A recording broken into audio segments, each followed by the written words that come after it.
My name is Mike, 32 years old, and 5 years ago I walked away from my toxic family to save my sanity. Since then, I've built a thriving tech company in San Francisco while they believed I was failing. My sister Jessica was so convinced I was lying about my success that she hired a private investigator to expose me as a fraud at our grandmother Eleanor's 80th birthday dinner. She had no idea her plan would backfire so spectacularly. If you've ever had to walk away from toxic family for your own sanity, drop a comment letting me know where you're watching from, and hit subscribe. The moment my sister realized her plan backfired still makes me smile to this day. I grew up in a middle-class neighborhood in Portland, Oregon, where our family appeared perfectly normal from the outside. My father, William, worked as an account manager at an insurance company, while my mother, Patricia, taught 3rd grade at the local elementary school. Our household consisted of my older sister, Jessica, myself, and my younger brother, Ethan. We lived in a 4-bedroom colonial with a neatly trimmed lawn and a golden retriever named Scout. To neighbors and casual acquaintances, we seemed like the ideal American family. Behind closed doors, the reality was vastly different. My father was what therapists call a high-functioning alcoholic. He never missed work and maintained his professional reputation, but at home, he drank bourbon every night until his words slurred and his temper flared. His verbal abuse started subtly backhanded compliments or jokes at my expense, but as I entered my teen years, it evolved into outright criticism and occasional rage-fueled tirades. "You'll never amount to anything with that attitude," became his favorite phrase whenever I expressed an opinion or showed enthusiasm for something that didn't align with his values. My mother, rather than protecting us, became the family's chief enabler. "Your father works very hard to provide for this family," she would say after he'd reduced me to tears. "He doesn't mean what he says when he's stressed." Her approach to family dysfunction was denial, wrapped in a veneer of peacekeeping. Problems weren't addressed. They were swept under the rug in service of maintaining the illusion of harmony. Then there was Jessica, 3 years my senior and the undisputed golden child. She learned early how to navigate our father's moods and my mother's denial. Jessica discovered that joining in my father's criticism of me, or my younger brother Ethan, would earn her praise and protection. She became skilled at twisting situations to her advantage, making herself look good at our expense. "Mike was just jealous because I got better grades," she would explain when my parents questioned why I was upset. In reality, she had sabotaged my science project the night before it was due. Our extended family remained largely unaware of these dynamics. During holiday gatherings at my grandmother Eleanor's house, we performed the role of happy family with practiced precision. My father limited his drinking to maintain appearances. My mother orchestrated conversations to highlight Jessica's achievements, and we all smiled for photos that would later be displayed on mantels and in photo albums, preserving the fiction of our family happiness. The pattern of favoritism was established early and reinforced consistently. When Jessica made the volleyball team, my parents attended every game and threw her a celebration party. When I won the regional math competition, my father was too busy with work to attend, and my mother suggested we keep it low-key since Jessica was studying for finals and needed quiet. "Don't be so sensitive," my mother would say when I pointed out the disparity in treatment. "Your sister just happens to be going through an important time right now." Every accomplishment of mine seemed to trigger a family crisis that diverted attention. When I was accepted into the advanced science program, my father mysteriously lost an important client that same day, and the family discussion centered around his work stress rather than my achievement. When I earned a perfect score on my SATs, Jessica coincidentally had a minor car accident that same afternoon, and my academic news was forgotten in the drama. My younger brother Ethan and I formed an unspoken alliance as the family scapegoats. 2 years younger than me, Ethan learned to keep his head down and stay off the radar. He was quieter by nature, which our parents interpreted as a lack of ambition compared to Jessica's outgoing personality. Together, we would sometimes escape to the local park or library, creating small pockets of peace away from the toxic atmosphere at home. The first major incident that crystallized my understanding of our family dynamic occurred when I was 16. After months of extra study sessions and late nights building my project, I won first place in the state science competition with a software program that analyzed weather patterns to predict microclimatic changes. The event was held at the state university, a 2-hour drive from our home. My mother attended but had to leave immediately after the awards to drive Jessica to her college tour. My father had promised to come but texted that morning that he was feeling under the weather, his code for a hangover. When I returned home with my trophy and scholarship check, my father was watching football with a glass of bourbon in hand, showing no signs of illness. "Good job, I guess," he said without looking away from the TV. Though these science competitions aren't really competitive, they just give awards to everybody these days. Jessica, who had returned from her college tour, picked up the trophy and smirked. The real scientists are probably saving their projects for national competitions, but this is cute for a high school thing. My mother busied herself in the kitchen. "Don't leave that trophy on the coffee table, Mike. And remember to write thank you notes to your teachers." Standing there with my achievement literally and figuratively diminished in my hands, something shifted in my perspective. I realized with sudden clarity that this pattern would never change, that no achievement of mine would ever be enough to earn genuine recognition in my family. That night, I researched college scholarships with a new determination to escape. UCLA's campus felt like breathing fresh air after years in a smoke-filled room. Thanks to my state science victory and strong academics, I received a substantial scholarship that covered most of my tuition. My parents contributed the minimum they could without appearing negligent to relatives, making sure to remind me frequently about their financial sacrifice. Moving into the dorms, I met my roommate Alex, a laid-back music major from Seattle with an infectious laugh and genuine interest in others. Within our first week together, Alex had asked me more questions about my interests and aspirations than my family had in my entire life. Our room became a safe space where I could speak freely, without fear of judgment or minimization. In my computer science courses, I found not only subject matter that fascinated me, but also peers who shared my enthusiasm. Study sessions in the library with my project partner Rachel became highlights of my week.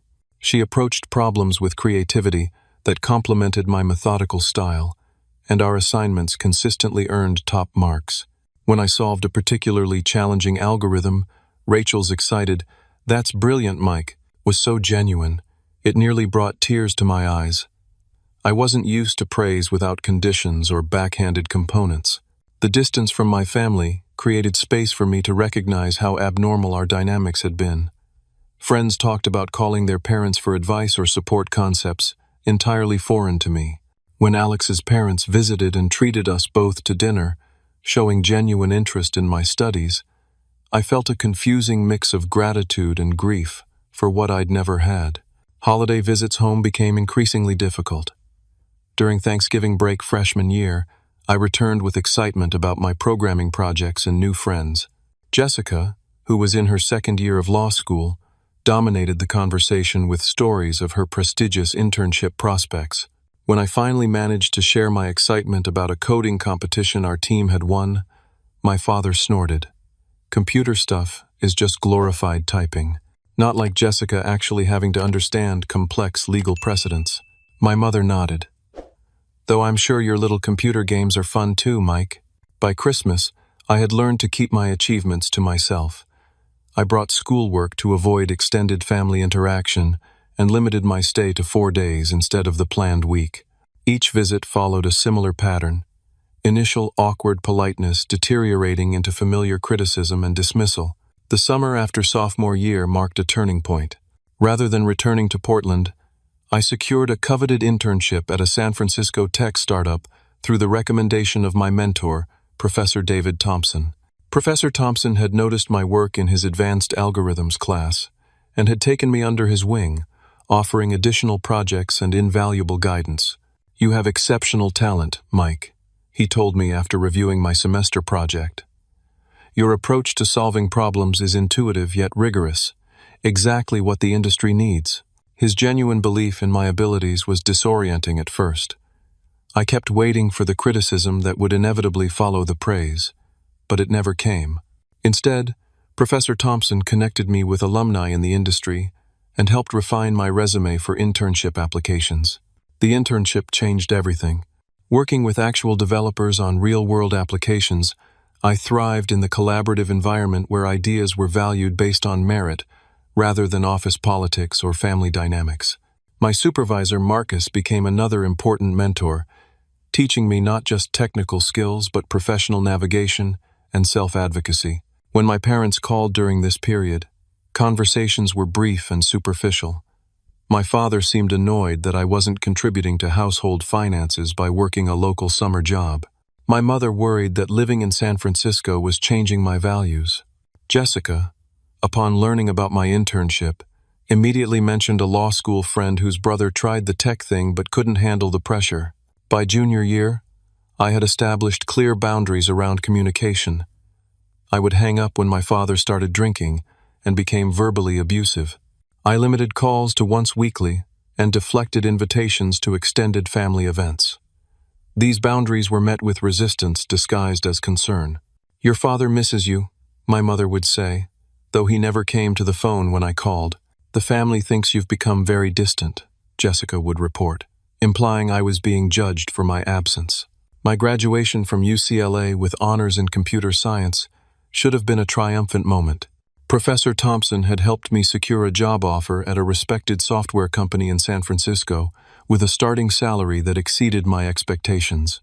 My final project had won departmental recognition, and I was selected to speak at the smaller computer science department ceremony. My parents attended the main commencement but skipped the departmental event where I gave my speech. They left immediately after the general ceremony, explaining they needed to attend a dinner celebrating Jessica passing the bar exam. "We're sure your computer friends will appreciate your talk," my mother said, patting my arm. "And Jessica's accomplishment is just so significant, you understand." Standing in my graduation gown, watching my parents leave early to celebrate my sister, I finally accepted a truth I had been fighting for years. Nothing I achieved would ever be enough for them. The realization was both painful and liberating. As I turned back to join my classmates and mentors who genuinely celebrated my success, I felt the first real stirrings of independence. My first position after college was as a software developer for Horizon Technologies, a mid-sized company specializing in data security solutions. The work was challenging and rewarding, using my skills to create products that protected sensitive information for clients ranging from healthcare systems to financial institutions. My team lead, Sophia, recognized my potential and began assigning me increasingly complex projects which I consistently delivered ahead of schedule. Within 18 months, I received my first promotion to senior developer, along with a substantial salary increase and stock options.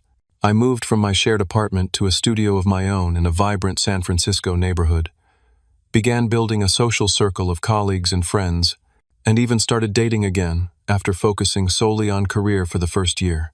Most importantly, I started therapy with Dr. Sarah Winters, a specialist in family trauma.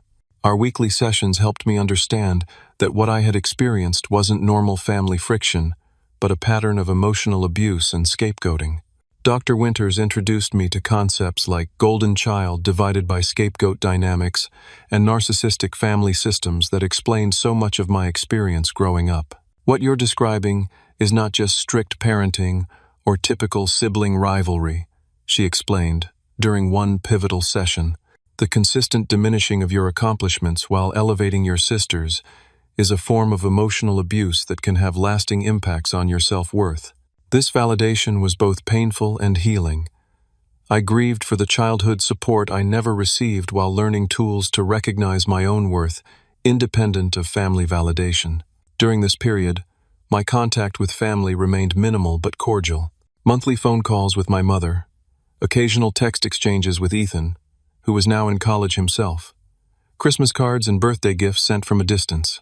My father rarely came to the phone when I called, and Jessica and I communicated primarily through group family messages. Then came my father's retirement party after 30 years at the insurance company. Despite my reservations, I requested time off work, booked a flight to Portland, and arrived with an expensive bottle of scotch as a gift playing the role of successful son returning home. The event was held at an upscale restaurant with colleagues, friends, and extended family in attendance. For the first hour, everything remained superficially pleasant. Then, during the toasts, My father had consumed enough alcohol to lower his inhibitions. "And here's my son Mike," he announced, gesturing toward me with his glass sloshing. Finally decided his family was worth his precious time. Made quite a name for himself playing with computers in San Francisco. His tone made playing with computers sound childish and insignificant. Jessica smoothly joined in. "We're all so impressed Mike can afford to visit, considering how expensive San Francisco is. Though I imagine sharing an apartment with roommates helps cut costs."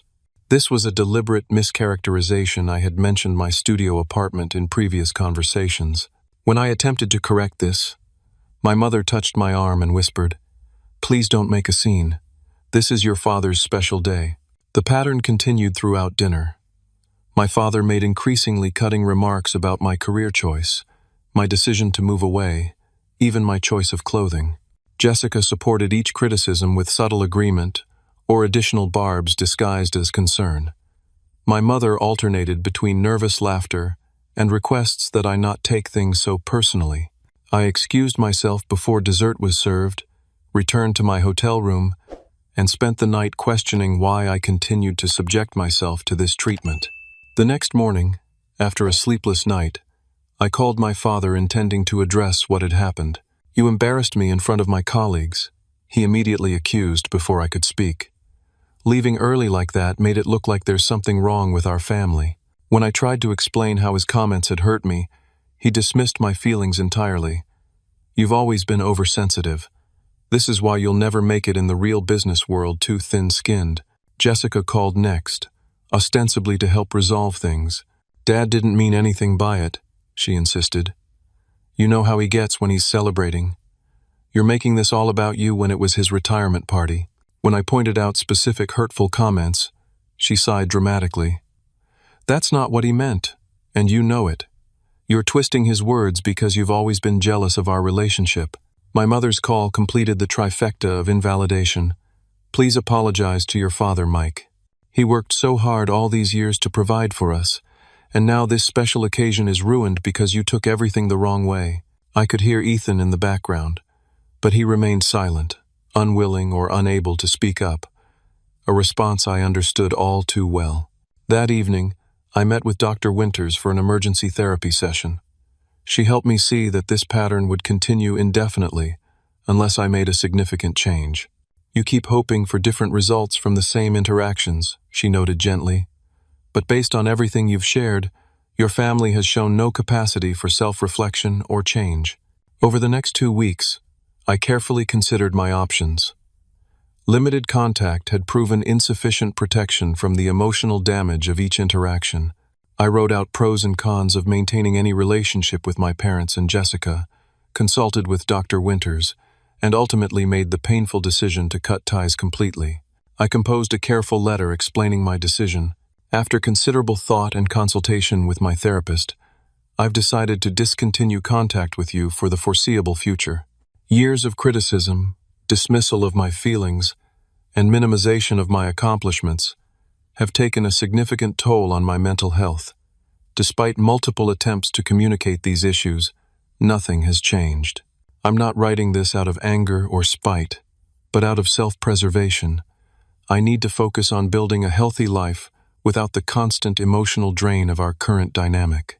Please respect my decision by not contacting me. I've blocked your numbers and email addresses to help maintain this boundary. I wish you well, but I need to move forward separately." I sent copies to my parents and Jessica, but wrote separately to Ethan, explaining my decision and offering to maintain our relationship if he wished. I also sent a brief note to my grandmother Eleanor, letting her know I was well but needed distance from the immediate family. The response was exactly what Dr. Winters had prepared me for. My father sent a raging email calling me selfish and ungrateful before I could block his address. My mother left tearful voicemails about tearing the family apart and breaking your father's heart. Jessica posted passive-aggressive social media updates about toxic people who abandon family without naming me directly. I blocked them all as planned, and weathered the initial storm of emotions: guilt, doubt, grief, and ultimately, relief. The first holiday season without family obligations was both strange and liberating. I accepted an invitation from my friend Rachel, now working at a tech firm in Berkeley, to join her family for Thanksgiving. Her parents' genuine interest in my work and life provided a bittersweet glimpse of what family support could look like. For Christmas, a group of friends and I rented a cabin in Lake Tahoe, starting new traditions around the people who actually valued my presence. Through it all, Dr. Winters helped me process the complex emotions of familial estrangement, the simultaneous grief for what I never had, and relief from what I no longer had to endure. Occasionally, messages would come through extended family. My grandmother sent birthday cards directly to my apartment. An aunt would email with family news. And Ethan, once safely established at college, began texting regularly, our shared experience, creating a bond that survived despite distance. The most surprising effect of cutting ties was how quickly my career and personal growth accelerated without the constant undertow of family criticism. Free from the emotional labor of managing toxic relationships, I found energy for creative projects, deeper friendships, and eventually, the courage to pursue my entrepreneurial ambitions. Approximately 9 months after cutting ties with my family, I attended a cybersecurity conference in downtown San Francisco.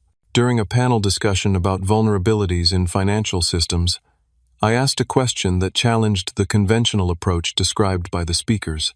Afterward, a tall guy with glasses and a Boston accent approached me. "That was exactly what I was thinking, but didn't have the guts to ask," he said, introducing himself as Daniel Kaplan, lead security architect at a financial tech company. "Want to grab coffee and continue destroying their arguments?" That coffee meeting changed the trajectory of my career. Daniel and I discovered we shared not only technical perspectives, but a vision for a different approach to data security, one that was proactive rather than reactive. Over the next several meetings, we sketched out a framework for a software security solution that could identify potential breaches before they occurred, rather than simply responding to attacks. "The current systems are all about building higher walls," Daniel explained during one of our weekend brainstorming sessions at a local cafe. "But what if we could create something that acts more like an immune system, constantly adapting to new threats?" By our 5th meeting, we had moved from theoretical discussions to actual coding, developing a prototype during nights and weekends while maintaining our day jobs. The potential of our idea became increasingly clear as the prototype demonstrated effectiveness against simulated attacks that bypassed traditional security measures. 6 months into our collaboration, we faced a crucial decision. Continuing part-time development would take years to complete the product, but pursuing it full-time meant leaving secure positions and reliable incomes. "I have savings to last about 8 months, I calculated during our decision meeting. "Longer if I downsize my apartment," Daniel nodded. "About the same for me.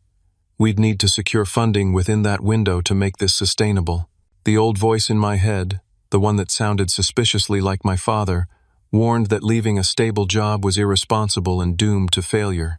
But therapy had helped me recognize these intrusive thoughts for what they were: echoes of past criticism, rather than accurate assessments of reality. 2 weeks later, we both submitted our resignations and incorporated our company, Sentinel Systems. We converted Daniel's spare bedroom into our office, working 12 to 14-hour days refining our prototype and preparing our investor pitch.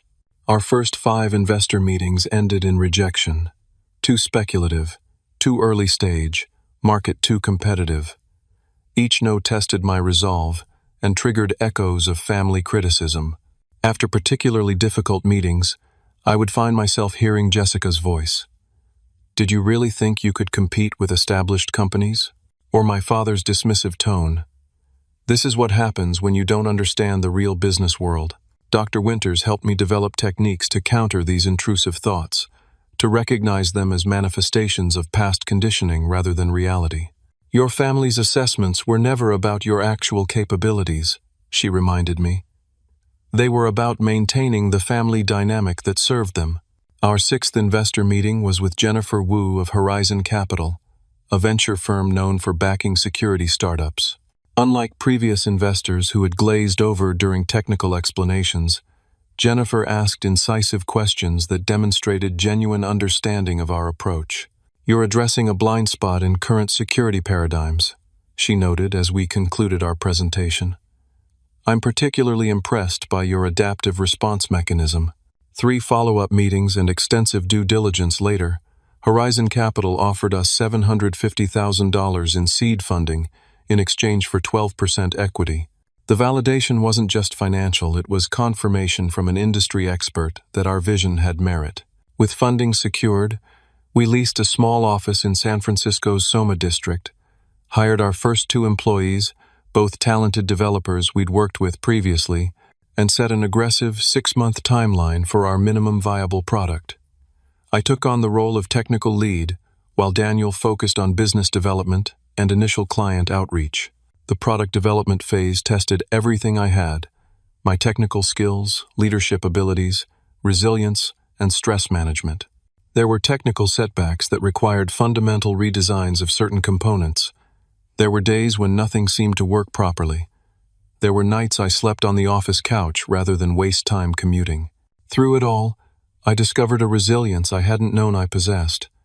Without my family's voices constantly undermining my confidence, I found myself making decisions more quickly and trusting my instincts. When I succeeded, I allowed myself to feel proud. When I failed, I learned without self-condemnation and moved forward. 18 months after founding Sentinel Systems, we launched our flagship product to positive industry reviews. A major healthcare system became our first major client, followed by a regional bank and 3 tech companies concerned about intellectual property protection. Each successful implementation led to referrals and industry attention. Our team grew to 15 people within the first 2 years, then to 35 by year 3, as we expanded our product offerings and client base. We secured a second round of funding, $4.5 million, at a valuation that made my ownership stake worth more on paper than I had expected to earn in a decade of traditional employment. Success brought external validation, in forms my family would have recognized: moving to premium office space in the financial district, being featured in industry publications, receiving acquisition offers from larger security firms. I purchased a modern condo overlooking the bay, drove a luxury vehicle I actually enjoyed rather than bought for status, and began investing significantly in retirement accounts and diverse portfolios. But the most meaningful aspects of my success had nothing to do with finances or status. I developed a leadership style deliberately opposite of my father's, focused on recognizing team contributions, providing constructive feedback rather than criticism, and creating a workplace where people felt valued. Our company culture became known for collaboration and innovation rather than fear and hierarchy. My personal life flourished alongside professional success. I began dating Catherine, a content marketing director I met through mutual friends.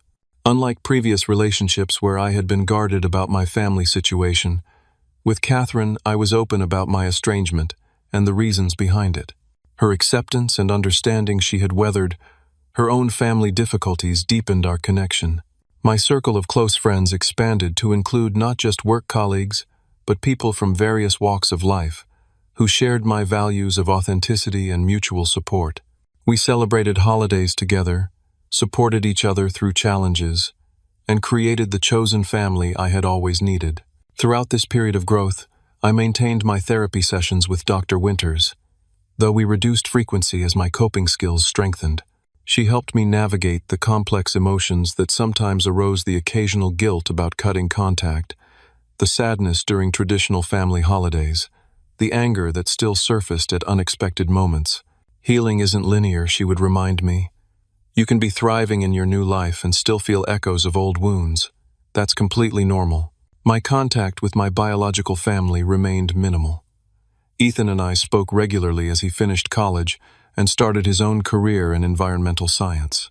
He shared family news sparingly, and only when I asked, respecting my boundaries while maintaining our connection. I sent birthday and Christmas cards to my grandmother Eleanor, occasionally including photos of my life in San Francisco without commentary.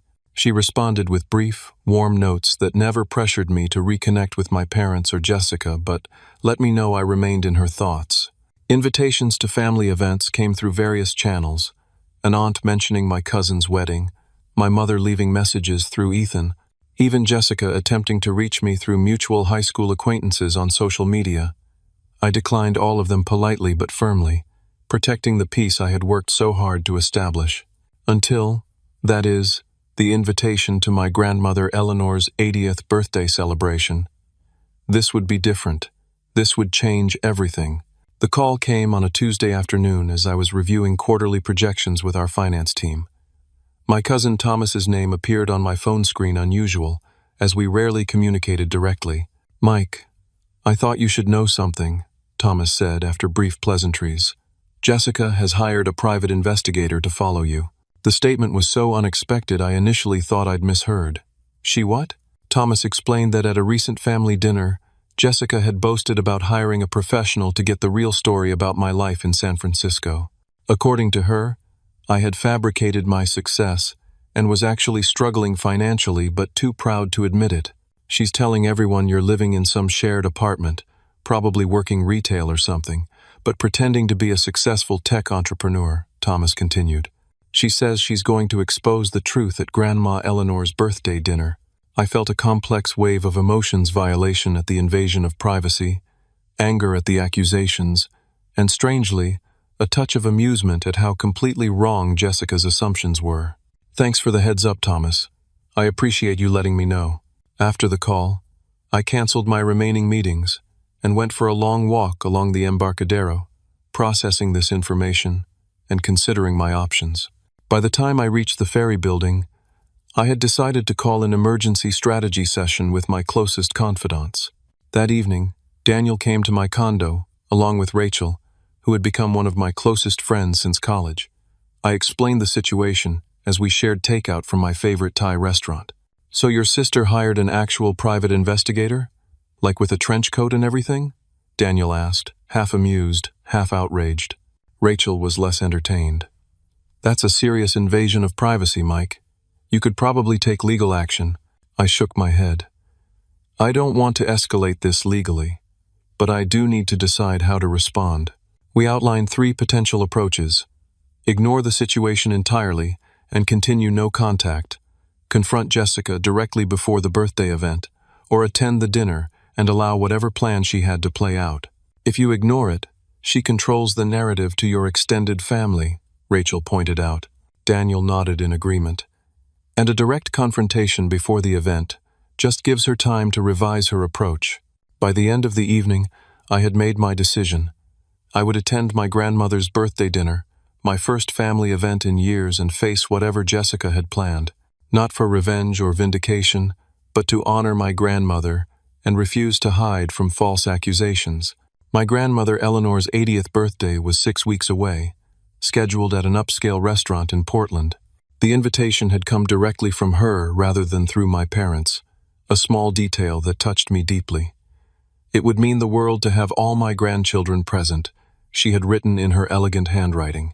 As the date approached, Ethan called with warnings about family tensions and expectations. "Mom and Dad are being weird about you coming," he reported. "They keep saying they want to reconnect, but then make these passive-aggressive comments about you needing to admit your mistakes." "And Jessica?" I asked.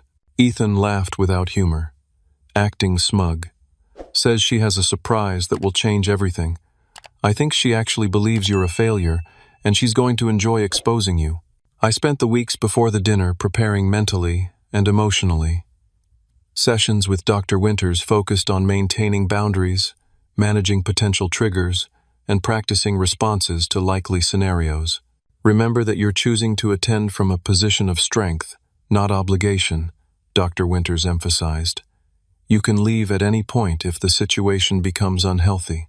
Meanwhile, completely unknown to my family, Sentinel Systems was featured in a major industry magazine as one of the 20 most innovative security startups in the country. The article included photos of our office, statistics on our growth, and a brief profile of me as co-founder. This timing couldn't have been more perfect or more ironic given Jessica's investigation.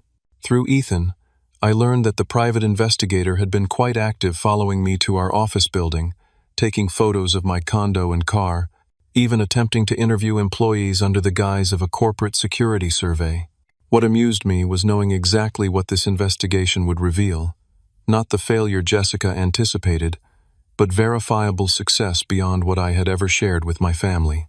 According to Thomas's updates, Jessica had been building anticipation among family members, telling our parents I was living in a shared apartment in a questionable neighborhood, possibly working an entry-level position somewhere, but too ashamed to admit my tech company had failed. My parents apparently believed this narrative entirely, telling relatives they were concerned about Mike's delusions of success. The disconnect between their perception and reality was so vast it had moved beyond hurtful to almost comical. The family who had never believed in me was now investing significant effort to prove I wasn't successful at the precise moment my success had become objectively undeniable. The day before the dinner, I flew from San Francisco to Portland, choosing a hotel downtown rather than staying with family as others would. That evening, Ethan and I met for coffee at a neutral location, our first in-person meeting in nearly 3 years. "You look good," he said, studying my face. "Confident. California agrees with you." We spent 2 hours catching up properly, sharing details of our lives beyond the text messages and occasional calls. Ethan had grown into himself during our years of limited contact, developing his own boundaries with our parents and finding his path in environmental science. Before we parted, Ethan asked hesitantly, "Are you nervous about tomorrow?" I considered the question carefully. Not nervous exactly. I know who I am now and what I've built. Their opinion can't change that. "Jessica is going to be shocked," Ethan predicted with a small smile. "She's been so sure you're failing." My last call that night was to Dr. Winters, a brief check-in to ground myself before the confrontation ahead. "Remember," she said gently, "validation from people who were never able to see you clearly isn't worth seeking. Whatever happens tomorrow, your worth isn't determined by their reaction." With those words in mind, I prepared for a dinner that would either change everything or confirm that nothing had really changed at all. The private dining room at Riverside Grill overlooked the Willamette River, the late afternoon sunlight reflecting off the water through floor-to-ceiling windows. I arrived exactly on time, pausing at the entrance to observe the family gathering already in progress. 15 people were arranged around an elegantly set table. Aunts, uncles, cousins, my parents, Jessica, Ethan, and at the head, my grandmother Eleanor, regal in a blue dress with a pearl necklace. Ethan spotted me first, his subtle nod acknowledging my presence before anyone else noticed. Then my grandmother looked up, her face brightening with a genuine smile that contrasted sharply with the frozen expressions of my parents and sister as they registered my arrival. "Michael," my grandmother called warmly, using my full name as she always had. Come in, come in. I saved you a seat right here." She patted the chair to her left, a position of honor that didn't go unnoticed by Jessica, whose tight smile couldn't mask her displeasure. My father nodded stiffly. My mother performed an awkward half-rise from her seat before settling back down, and Jessica merely watched with calculating eyes as I kissed my grandmother's cheek and took my place beside her. "You look wonderful," I told my grandmother truthfully. "80 suits you." "Flattery will get you everywhere," she replied with a wink before turning to include others in our conversation. The initial interactions followed predictable patterns of polite small talk, layered over obvious tension. Relatives who hadn't seen me in years asked superficial questions about San Francisco, while carefully avoiding any mention of my estrangement from my immediate family. "The weather must be nice in California," my Aunt Margaret offered. "Much more temperate than Portland," I agreed, "though I miss the greenery sometimes." My father cleared his throat. Mike certainly made his choice about what was important to him. The comment was designed to introduce the topic of my absence while maintaining plausible deniability about his intent. My mother jumped in with her familiar peacekeeping routine. "We're just happy to all be together for Mom's birthday. Isn't that right, William?" Throughout the appetizer course, Jessica remained uncharacteristically quiet, occasionally checking her phone under the table and exchanging meaningful glances with my father. The anticipation of her planned exposure seemed to be building toward some predetermined moment. As the main course was served, conversation turned to family updates: my cousin's new baby, an uncle's retirement, Ethan's recent job offer from an environmental research center. When attention inevitably shifted to me, I provided a deliberately modest overview of my work. I co-founded a cybersecurity company a few years ago. We're doing well, growing steadily. Jessica finally broke her relative silence with a carefully casual question. And where are you living these days, Mike? Still in that apartment you shared with roommates? The trap was so obvious I almost smiled. I have my own place now. It suits me. Must be expensive in San Francisco, my father commented, exchanging a knowing look with Jessica, especially on a startup salary. My mother added with forced brightness, we worry about you out there all alone. The family business always has a place for you if things don't work out. The family business was my father's brother's insurance agency where Jessica had worked summers during law school, a place that had never actually offered me employment despite my mother's implication. I could feel the narrative they had constructed poor Mike, failing but too proud to admit it, probably struggling financially while pretending success. The gap between their fiction and my reality was so vast that I felt oddly detached from their attempts to diminish me. These weren't people who knew me at all. The waiters had just cleared the main course dishes when Jessica set her plan in motion. She stood, tapping her water glass with a spoon to gain everyone's attention. Her expression was a practiced blend of concern and regret that I recognized from countless childhood setups. Before dessert is served, I'd like to say something, she began, her voice carrying the pseudo-sympathetic tone she reserved for her most manipulative moments. As we're all together celebrating Grandma's special day, I think it's important that we address the elephant in the room. She turned to face me directly. Mike, we all love you, but we're concerned. For years you've distanced yourself from family while claiming to be building this successful business in California. And we've tried to support your story, we really have. My father nodded solemnly. My mother looked down at her lap. But family means honesty, Jessica continued. And because I care about you, I felt it was necessary to get the actual facts about your situation. She reached into a large handbag beside her chair and withdrew a manila envelope. I hired a professional investigator, she announced to gasps from several relatives. Not to invade your privacy, but to help us understand what you're really going through so we can support you properly. I have copies for everyone. With a flourish worthy of a courtroom drama, Jessica distributed printed reports around the table. I accepted mine calmly, noticing my grandmother's raised eyebrow and slight headshake as she received hers. I think once we all review this information, we can have an honest conversation about moving forward as a family, Jessica concluded, resuming her seat with the satisfied expression of someone who believes they've delivered a winning argument. A heavy silence fell over the table as everyone began reading. I sipped my water and watched their faces, particularly my parents and Jessica. For several long moments, confusion flickered across their expressions, followed by disbelief, and, finally, the dawning realization that something had gone very wrong with their plan. My father's face flushed dark red as he flipped through pages. My mother's hand went to her throat in a gesture of distress. Jessica frantically skimmed the document, her confident expression crumbling with each page she turned. The private investigator had been thorough, perhaps more thorough than Jessica had anticipated or budgeted for. The report contained professional photographs of me entering the glass-fronted headquarters of Sentinel Systems, where our company logo was prominently displayed, public records of our company's funding rounds and valuation, a copy of the recent industry magazine profile, photos of my waterfront condo, and the luxury vehicle in my designated parking space, a client list, including Fortune 500 companies, press mentions of our security innovations, my approximate net worth, based on my company equity. One by one, family members looked up from the reports, some with shock, others with barely suppressed amusement, and a few with what appeared to be genuine pleasure at this turn of events. My cousin Thomas caught my eye and gave a subtle thumbs up. When everyone had finished reading, all eyes turned to Jessica, whose face had drained of color, then to me. The silence stretched uncomfortably until my grandmother broke it with a gentle laugh. Well, Jessica, I must say this was quite informative, though perhaps not in the way you intended. I closed my report and placed it on the table. Thank you for clearing things up, Jessica. I've been fairly private about my business success, so this saves me the trouble of explaining. My tone was calm, neither gloating nor angry. I don't understand, my mother finally managed.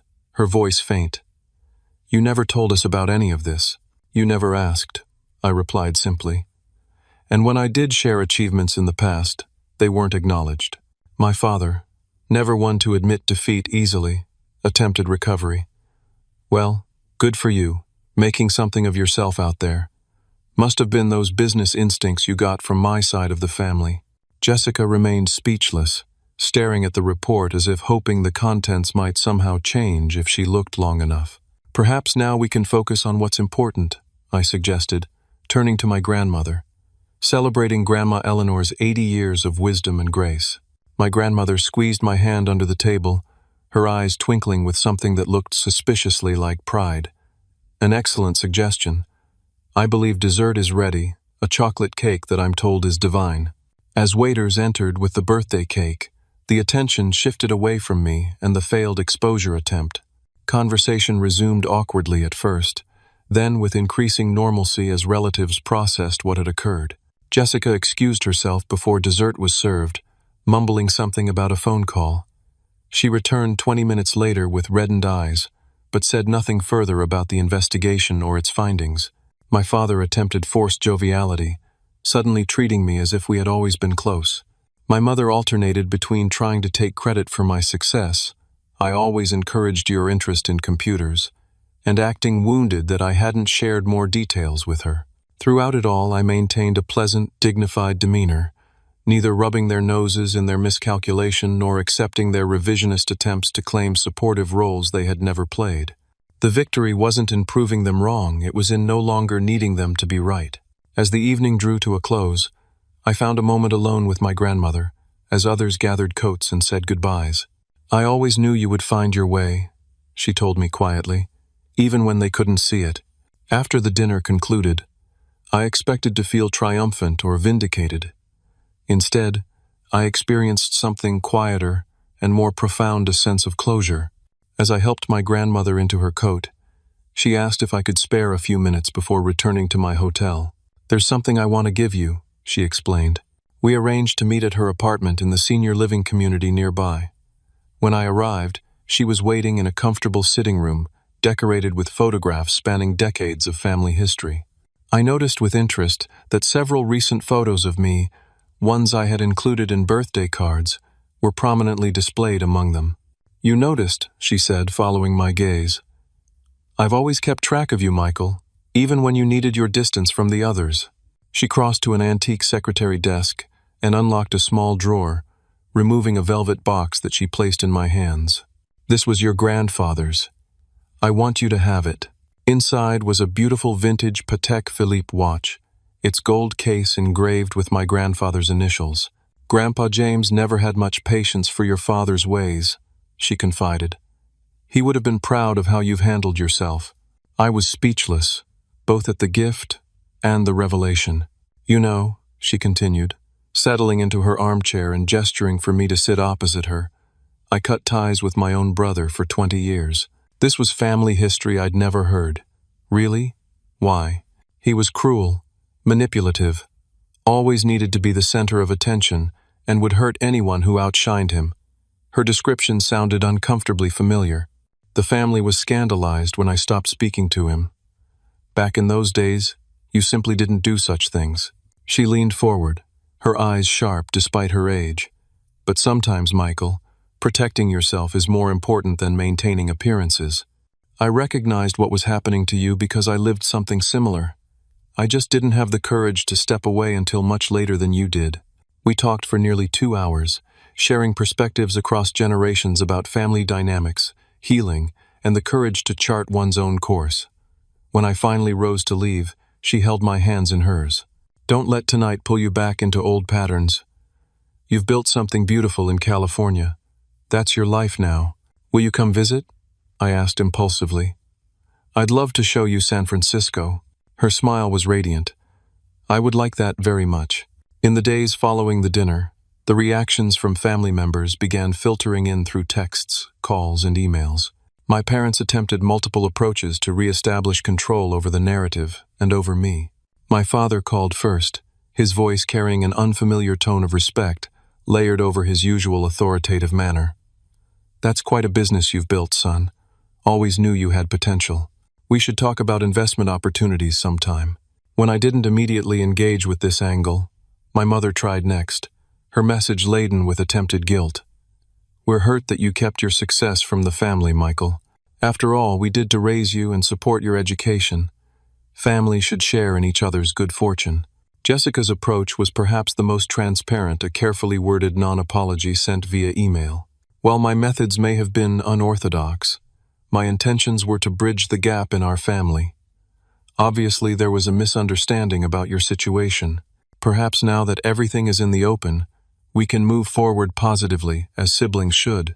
I responded to each with brief, polite messages that maintained my boundaries while refusing to engage in recriminations or debate. Thank you for reaching out. I'm glad Grandma had a wonderful birthday celebration. I'm currently focused on some major projects at work, but wish you well.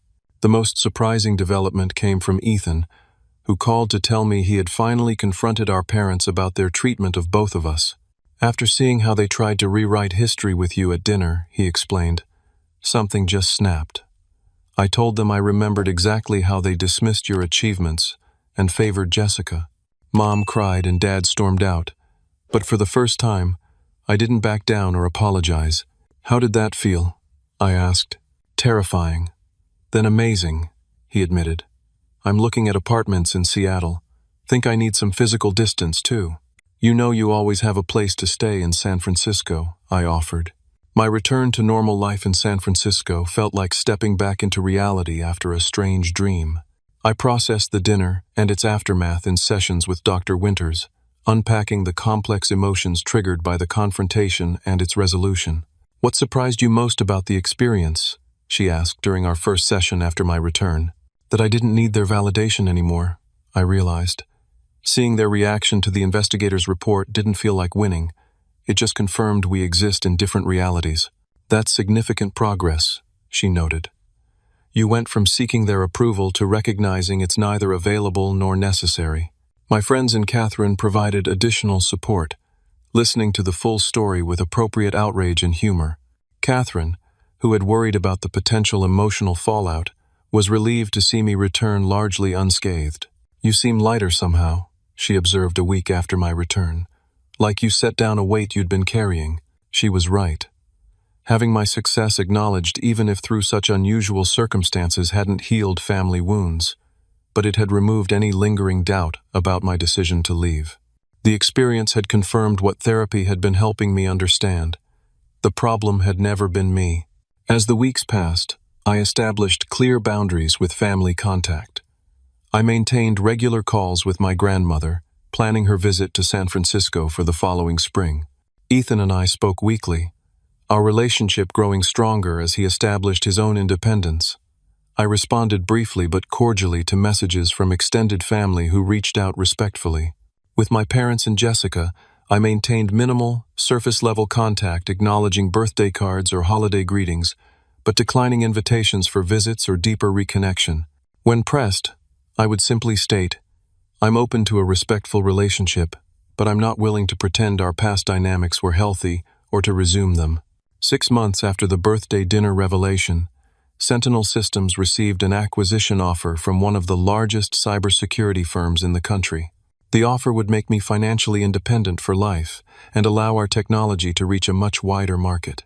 As my team and I navigated the complex negotiations and due diligence process, I reflected on how different my life had become from what my family had expected or what I myself might have envisioned had I remained in their limiting narrative. The lessons I learned through this journey weren't about revenge or vindication. They weren't even primarily about success, though professional achievement had played a role in my healing. The most valuable insights were much more fundamental. First, that success doesn't heal family wounds. Even with objective, undeniable evidence of my achievements, my parents and Jessica couldn't acknowledge their role in our dysfunctional dynamic. The problem had never been my worthiness. It had been their inability to see it.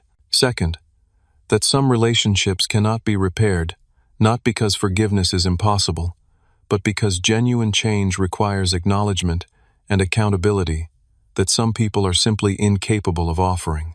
Third, that family is defined by love and support, not merely by blood. The connections I had built with friends, colleagues, and chosen family provided the authentic recognition and encouragement that my biological family could not. Fourth, that setting boundaries isn't selfish, it's essential for health and growth. Walking away from toxic relationships had freed energy for building a meaningful life, aligned with my values, rather than constructed in reaction to criticism. Fifth, that peace doesn't require vindication. The moment of revelation at my grandmother's birthday dinner had been satisfying, but the real victory was in no longer needing that moment to validate my worth. As I look back on the path that brought me here, I feel gratitude rather than bitterness. Cutting ties with my toxic family wasn't an ending but a beginning, the start of a life built on authenticity rather than approval-seeking, on genuine connection rather than obligation, on self-worth rather than external validation. If you're facing similar struggles with family relationships, remember that you deserve to be valued for who you are, not diminished for who others want you to be. Your worth isn't determined by those who cannot see it clearly. Sometimes the healthiest choice is to step away and build a life that reflects your true potential, rather than staying trapped in others' limiting perceptions. Have you ever had to make a difficult choice between family obligation and self-preservation? Drop a comment below sharing your experience. Like and subscribe if this story resonated with you, and share with someone who might need to hear that it's okay to choose their own well-being. Thank you for listening to my journey, and remember, the family that matters most is the one that truly sees and celebrates you, whether related by blood or by choice.